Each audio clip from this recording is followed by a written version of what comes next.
s'aperçoit, c'est que par manque de communication à l'intérieur des structures, ça occasionne une grande démotivation.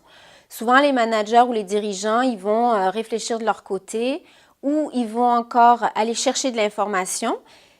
Mais quand ils vont prendre leurs solutions et prendre leurs décisions et décider des actions qu'ils vont mener, ils vont parfois oublier de recommuniquer avec leurs salariés ou leurs collaborateurs sur justement les décisions qui ont été prises et les plans d'action. Alors, un des exemples qui me vient comme ça à l'esprit, c'est une entreprise qui avait vraiment, évidemment, la très bonne volonté de bien analyser, bien comprendre si ses salariés étaient heureux ou pas. Donc, ils ont fait des audits, ils ont passé des tests, ils ont récupéré plein d'informations. Ils sont allés même jusqu'à faire des ateliers de réflexion. Et une fois qu'ils ont reçu toutes les informations des salariés, ils n'ont en aucun moment, ils ne sont jamais revenus en disant aux salariés, ben voilà, telle action a été mise en route, on va faire telle chose ou telle chose, on ne peut pas faire.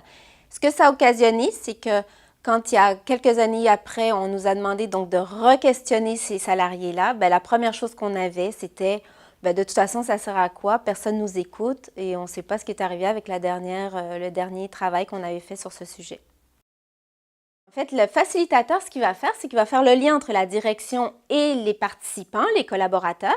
Il va s'assurer qu'on transmet de façon synthétique le plan d'action et que justement, ce que ça va apporter, c'est qu'automatiquement, les gens vont se sentir plus motivés, ils vont avoir une meilleure compréhension et surtout, ils vont avoir accès aux résultats du travail qu'ils ont fait.